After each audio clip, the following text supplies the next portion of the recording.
Welcome back to Starting Point. Still with us, I'm Aisyah Fabian and my co-anchor who happens to be a piano teacher. And I'm Stephanie Silitonga, and today we are very delighted because we are joined by a very talented owner of EMC, a European music, and we will talk more with Nadia Janitra, who are now with us in the studio. Thank you, Nadia, for joining us here on TVRI World. So we are very curious. Yes, before you are going to perform and play the piano here. Oh, sure. Imaginary piano, right? Yeah. Imaginary, Sounds so good. So, if you could tell us actually about this EMC, so what it is, please tell us. So let me introduce myself first. Sure. My name is Nadia Janitra. I'm a classical pianist and I'm the founder of European Music Curriculum.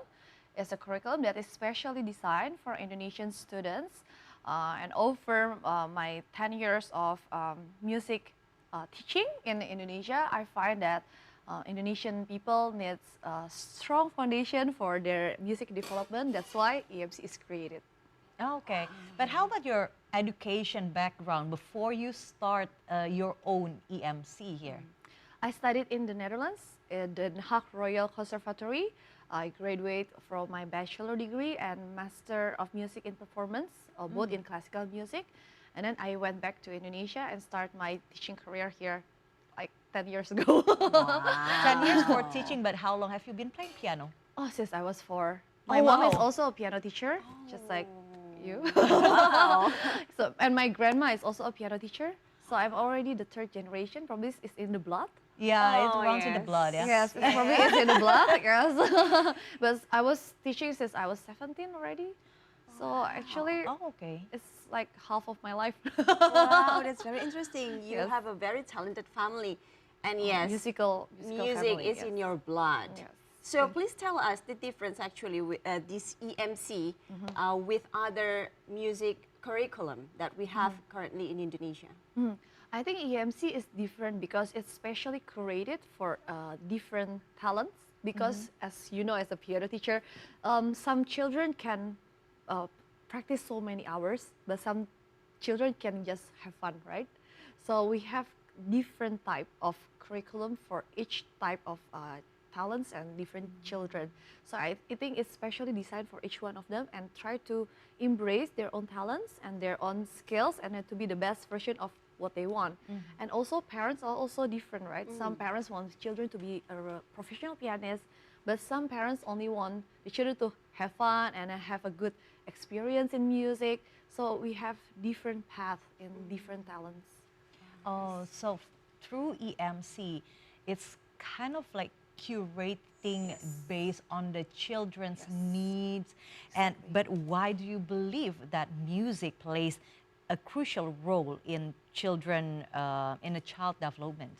Yeah, music is widely known to develop cognitive development for the children, but also to support the academic growth in their school, right?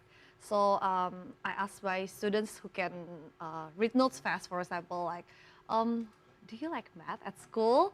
And then it turns out that they can do math well whenever they can do music very fast, you know. But also I asked some children who, well, they read notes but not as fast.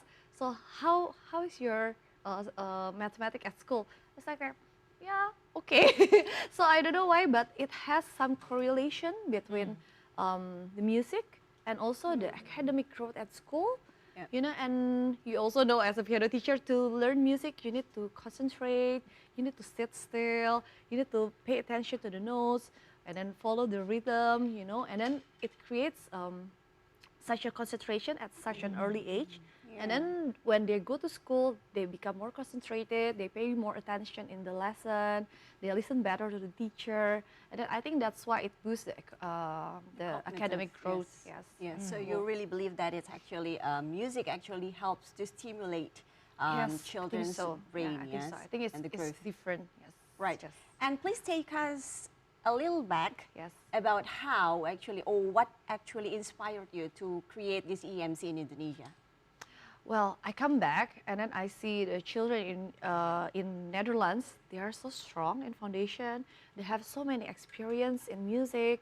They have so many programs since they were still young, and then they're exposed to really great musical experience since they were really young, you know. And then the outcome is so different. That's why I come back to Indonesia and I see like I also want this for Indonesian children, you know, like have a good foundation, but also having the musical experience that can help them to grow as a, if they want to be a pianist, okay, but also as a human, you know, like it's enrich them as a human to carry on in their lives.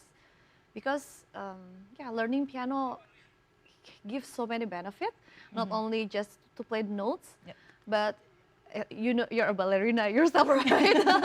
But you know, in music and ballet, you need to practice a lot. It takes weeks, days to practice, and then sometimes months, and sometimes with some piano repertoire is years, you know. So it teaches the children to be disciplined, to be hardworking, Be patient as be well. patient, and then really enjoy the process, not really an instant result. Yeah. So you're focusing on children, teaching children. So what the age range of your students? Okay, so in EMC we start really young. We started really like a school level. So we start from nursery, and then like the kindergarten to level, and then the elementary 1 till 6, and then the advanced 7, 8, 9 is like the high school, and after that we have the artistry class. Artistry class is for the one who wants to have a semi-professional life as a musician, you know, like they can have solo concerts, they can have international competitions, but they're not really like going to abroad for like bachelor or master degree, but they just want to have it in their life, you know. So we have a very broad age group. So if you can also shed a light on the difference between this EMC curriculum with, you know, we normally have like Royal or LCM, London College of Music, AMAP in Australia. So please tell us the difference. Okay, the main difference is EMC is like IB or Cambridge. It's the way to learn stuff at school. But AMAP, Trinity, ABRSM is like Ujian Negara, UN. It's like some exam that you need to take just for the people to know the standard of your playing. Okay. For example, you are grade 8 ABRSM. In Zimbabwe, Singapore, Indonesia, everybody knows the level of grade 8. So it's like a standard thing. But to learn music, it's not only about having examination or having the standard, but also to have a certain way of learning and a broad of repertoire, a lot of program and a lot of musical experience. And that's where EMC kicks in. It's the curriculum. It's not only about the examinations. Yes. But with that difference, it's a new curriculum. How people respond to it? Well, at first they're asking, it's really from Europe. I was like, well, it's an adaptation from European curriculum for Indonesian, because I think if we take it really apple to apple, I don't think it's possible. Right. Because when I was in Netherlands, the children who are studying music, they don't go to normal school. They go to piano school with some lessons of math, some lesson of English, and then most of the time they just play piano. Yeah, just like ballet school. Exactly. Yeah. Right. But you cannot really take it apple to apple in Indonesia, because in Indonesia, the parents will say like, only doing piano the whole day. What will you do? And then like, it's not really relatable. So what I'm aiming is to have the same quality, but less in quantity. In the working hours, but also in probably also the quantity of the repertoires. But we really make sure that the quality is there. Right. Given the cultural difference between Indonesia and Europe, or you know, in other countries, also when learning piano, how do you actually explain to parents with their kids or children learning piano at your place that this piano will actually take them to be a better person, kind of? Yes, like I said before, like learning piano, it takes, you know, discipline, hard work, persistence, and also process-oriented, right? But some people want to be an excellent professional pianist, but some people will bring this life skill, which is more valuable, hard work, persistence. Where will you learn it? And then makes you as a complete human being when you grow up and then when you're working, you know. And then what I really want to emphasize here is that EMC is a process-oriented learning approach, you know. So we really embrace the process of the learning itself, and rather than to focus on the result-oriented. Let me tell you how dangerous it is if you have a result-oriented approach. Then the children will only feel successful when they're holding a trophy, and where they are like, success is only like in this, like, oh yeah, I win a competition, Yep. I have picture with this trophy, you know. It's very dangerous if you have that kind of approach. Yep. And EMC really stands clear that we are really in the process-oriented. Why? Because as soon as you do a result-oriented approach, that we know in South Korea and Japan, how many people, how many young lives are losing their lives just because they cannot enter a university that they want. You know, it's really dangerous. So we really take care that, okay, it's good that you join a competition. It's good that you join this exam, this concert, but don't forget, it's about you doing your best. The result is just a bonus. It can come later after your hard work, and then it's okay. You know, I think it's the difference of our learning approach. Okay, but yeah, when like our generation, when we were learning piano, that's what we like kind of like brainwashed to it, right? After this, you are going to have a performance and then a competition, and then you will get a certificate. If you're good enough, you will get the trophy. And that makes it more pressure to the student, and for the parents and who enroll their children at your school that still has that mindset. How do you approach them? Yes, it's always challenging, especially nowadays, because I think for parents nowadays, it's difficult to really to keep track on their own child's personal development. It's very easy to open your Instagram. Oh, my friends' children won this competition. Other friends won other competition, you know, and then you keep scrolling and then you saw these kind of pictures that like, okay, then I want my kids to win something as well, you know. Then you can get busy with that noise inside the social media, you know. So I really encourage the parents to really focus on the child's development, the personal development. You know, you can only get the best out of yourself. It's not about competing with each other, but it's about unlocking the maximum potential of your own children. So whenever you prepare for a competition or for a concert, it's the preparation that matters the most, you know. You gain a lot when you're practicing a lot, when you prepare yourself, you feel like you reach a certain goal, you feel good about the preparation, and then the result is really just merely a bonus, you know, and then you get the satisfaction of, you know, I've prepared for it, I've worked so hard for it, and that's it. The result doesn't matter. It's because I already worked hard for it, and I'm really serious with what I'm doing. Yeah. I think that's how we try to brainwash the parents nowadays. So yeah, there is always process actually. Yes. So yeah. So we still want to know more about EMC and about how actually music affects children's development. Yes. But now we have to take a short break, and we will come back after the break only on Starting Point.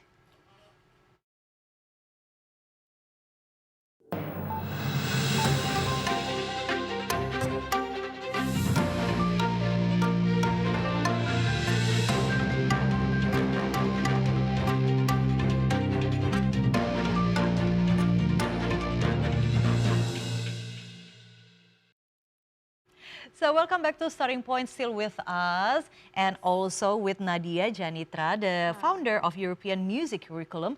We have discussed about the curriculum itself and how music, especially playing piano, learning piano, can boost the cognitive from a child. And I also have searched up your EMC that it now has many branches, many places, piano schools that has adapted your curriculum. How was the journey to spread it out? Yeah. At first, I started, of course, in my own place. And then suddenly, like, one of my students said, like, oh, you know, I would like to have a music school as well, but I don't know how. And then I don't have a certain degree to be able or to be responsible to the society, you know. And it's like, oh, okay, let's cooperate together. And then I can work on the curriculum and then you can use it and then we can be partners and then boom. So from 2, it becomes 14 locations right now. Oh, wow. So yeah, I think it's God's will. Yeah, but that's really the beginning of it. Yeah. Wow. We haven't really talked about challenges when you first set up EMC. Yes. So please let us know if you've ever encountered challenges. Yes, the main challenge when you are opening a music institution, the first one is to maintain the high quality of every branch. So every time a parents can go to this school or to that school, in any location, it should have the same quality and it should be the same standard, and that's very difficult.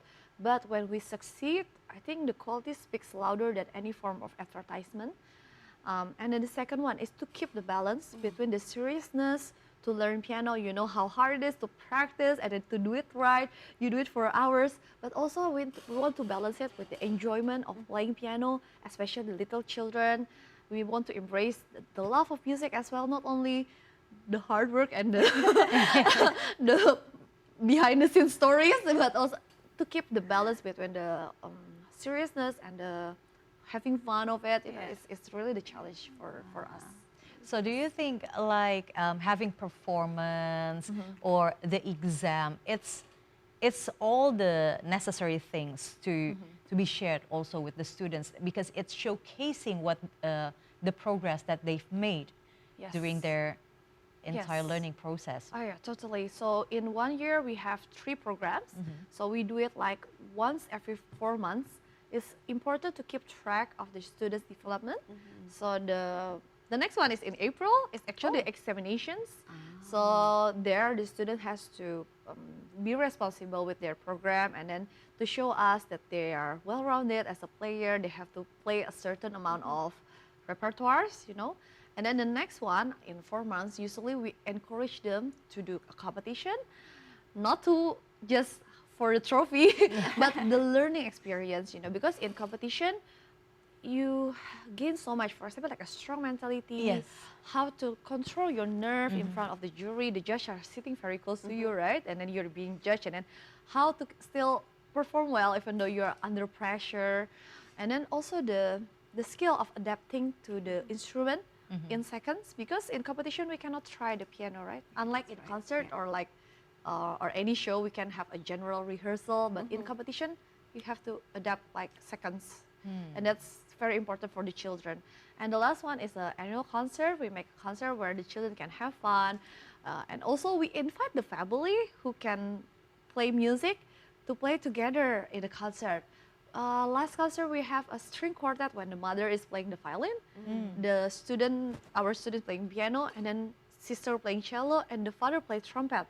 It's amazing, right? So it's like a family, it's a community that music is also enjoyable for the whole family. So that's the kind of message that we are going to portray in the annual concert.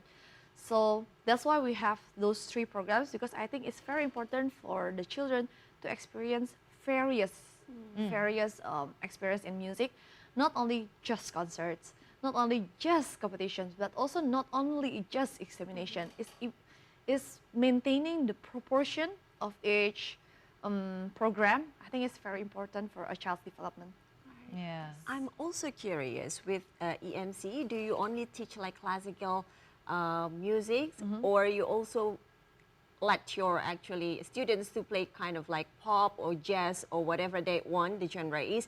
And please let us also know about the regular programs that EMC has. The regular programs are, as I mentioned before, is the examination, competition, and concert.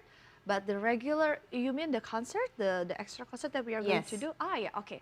So first of all, there are some adaptation that we need to make, not only classical music, but now the children are, because of technology, they can stream whatever they like, right?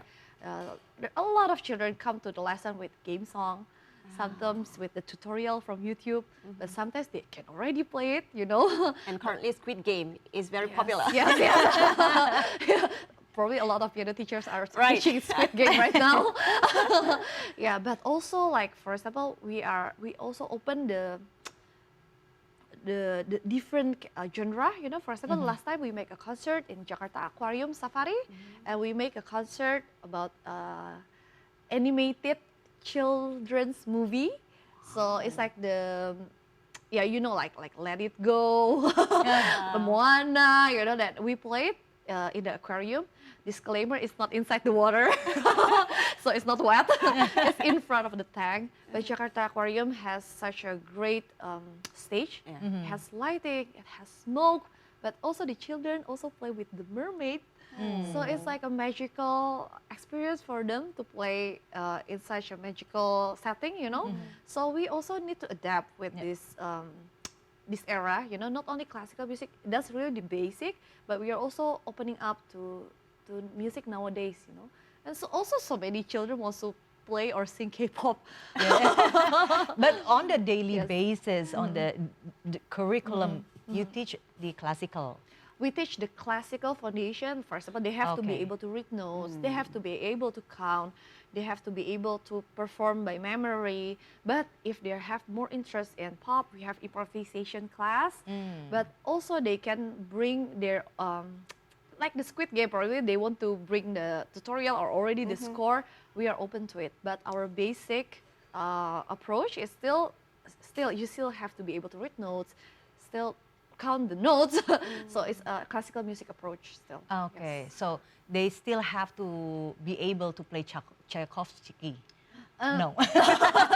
They should, If like, they at want least to. Beethoven or Mozart. Yes, if they want to. Well, some composers are mandatory, but we, as I told you, we have different talents nowadays. You know, some as much as I want them to play Beethoven, they're just not interested. So the teacher cannot force, and then the students feel, so it's better to separate between the children and the Beethoven, sadly enough. But there are also subjects who are serious. That you name it, we give them Mozart, Beethoven, all the Tchaikovsky, we give them all the famous composers that they want, because they swallow it and they are eager to learn. Yeah, so it depends on the children. Yeah. So you mentioned that you have the upcoming event, so Yes. let us know more about it. Yeah, it's called A Melody of the Archipelago. Okay. It's a collaboration between EMC's piano soloist students with the Sonore Chamber Choir and Chamber Orchestra. So the objective is for our children to have a musical experience to play with orchestra, because it's different, right? Than playing yourself and then playing with orchestra. And the theme is, of course, Archipelago is Indonesian folk song, Jali Jali, Janger, Bungong Jempa. But I don't know with you guys, but first of all, like my sons, what is Jali Jali? What is Anak Kambing? They don't know anymore Indonesian folk song. So I think it's also good to introduce, especially to the children nowadays who only know Baby Sharks. Oh yeah. Baby Shark. They know Baby Shark more than Traditional traditional songs. song, Yes. right? Yeah. Like and then it's good to introduce it back and to remind the one already know, to remind, but also to for the children to have the experience to play with orchestra, with Indonesian culture. I think it's a good experience for the children. That's amazing to Yeah. kind of like use this platform to reintroduce Indonesian traditional songs to the young generations. And when is it exactly? It's 26th and 27th of April in Gedung Kesenian Jakarta. There will be 2 sessions for each day, so you can choose which one you want. But it's like 400 people each time, so make sure you book the ticket. But okay, let's go back again. Why A Melody of Archipelago instead of some popular songs or any classical masterpiece? Yeah, so in A Melody of Archipelago, actually we also have a drama that has a story. it's being played by our EMC student as well. So we have a videothon, and then Okay. there will be a drama there. It's about the Indonesian in the future, like a dystopia Oh, condition when it's already broken because of the human greed, of the war and conflict, and the infrastructures are gone, you know. And then when this main character, Satria, Alina, and Brandon, they are fighting over food because there are no foods basically. And then suddenly an angel pops and then Oh. bring the children go back to how Indonesia used to be. And then the angel will introduce them to, this is Aceh, this is Bali, this is Oh, that's Jakarta. beautiful. So that's the main storyline of a melody of Very Archipelago. educating as well. Yes. Yeah. And it gives a strong message that nothing good comes out of war and conflict. No one comes as a winner in the end. Everything just vanish, everything is just gone. So everyone just lose. So I think it's important to stress that we can do so much for us, for the country, for everyone, work together when the country is living in harmony and peace, even though we have so many race and so many religions. I think it's a good message for the audience. It is such a very beautiful message. Yes. Yeah. So we would like to wish good luck on EMC as well as Thank the you so upcoming much. event, Melodies so of much. Archipelago. Thank you so All the much. best. Thank you Yes, once thank you so again, much. Nadia Janitra, for sharing with us on TVRI World. So Thank you so Aisha, we are come to the end Yes. of our program today. Such a very delightful morning for us today. So we have to say goodbye. I'm Aisha Fabian. And I'm Stephanie Silitonga. Thanks for watching and see you next time. Have a good Bye. day.